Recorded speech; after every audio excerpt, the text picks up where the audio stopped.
The Matildas have defeated China in their final hit-out before heading to Paris for the Olympics in July. A solid win, 2-0 here, and of course a send-off match for Lydia Williams, playing her final game for Australia on home soil. Overall, a decent performance from the Matildas. There's a couple of things that we can discuss here. Of course, the previous game, a few days prior in Adelaide, 1-1 draw. Not the most impressive performance from the Matildas. It was lacking quite a lot, and this performance was certainly an improvement from Tony Gustafson's side. First of all, looking at that lineup for Australia, certainly, a full-strength lineup, I think it's fair to say, considering the players we have available to us, of course, barring injuries. But look, a midfield duo, Van Egmond and Cooney Cross. Yallop was sort of playing in that number 10 role from the start. Mary Fowler, again, deployed out wide, but Catley and Carpenter in from the start in the fullback positions. A strong lineup for the Matildas. And, of course, Lydia Williams getting a send-off there. It was a great moment towards the end of the first half there. Lydia Williams receiving that standing ovation from the crowd. It was awesome to see an absolute legend of the sport in Australia. That first half, Matilda started really, really brightly. It was a stark contrast from what we saw in Adelaide a few days prior. Really electric, especially down that right-hand side. Ellie Carpenter and Hayley Raso were looking really dangerous, and some of their combination play was really fun to watch down that right wing.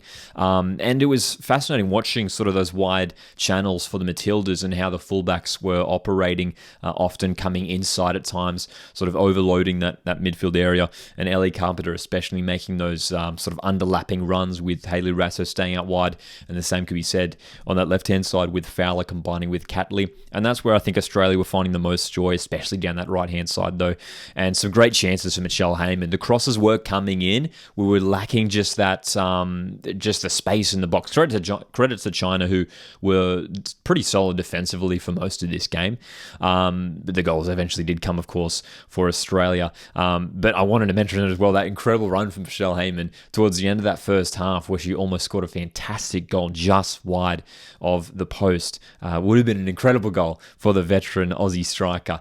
But it was the second half, just after halftime, where Australia got the goals. Substitute Clare Wheeler, who came on at halftime, scoring in the 48th minute for the Matildas, and that sort of really sparked the crowd, and it allowed Hayley Raso to make it number 2 shortly after as well.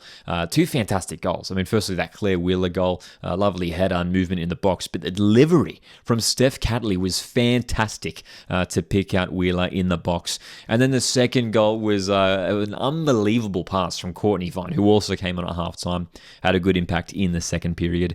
And the run from Hayley Raso as well, the pass was just so perfectly weighted. And Raso had a lot to do there. She had to get her first touch correct, and she did do that, got around the goalkeeper and finished coolly. A great goal from Hayley Raso, who was a standout player in this game. She was fantastic, as I mentioned earlier, really dangerous down that right-hand side, and even on the left when she shifted over there for the final stage of the game as well.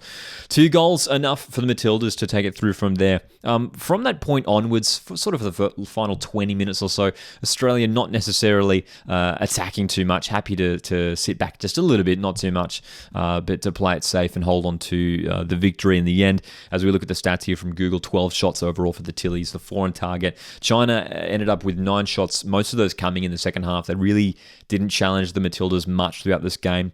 The second half, a couple opportunities here and there. Mackenzie Arnold made one pretty decent save down to her left, but overall you felt like that Australia were pretty comfortable, especially for the remaining half an hour of this game, able to take out the win. And of course, in front of a tremendous crowd, a fantastic crowd, over 76,000 fans at Stadium Australia, which was fantastic to see. And it's great as well just to see sort of the legacy that's been carried on from the Women's World Cup almost a year ago now, hosted in Australia and New Zealand. And I guess just the overall excitement for the Matildas is so high. And, it wasn't just a moment for the Women's World Cup. This is something that's going to last for a long, long time now.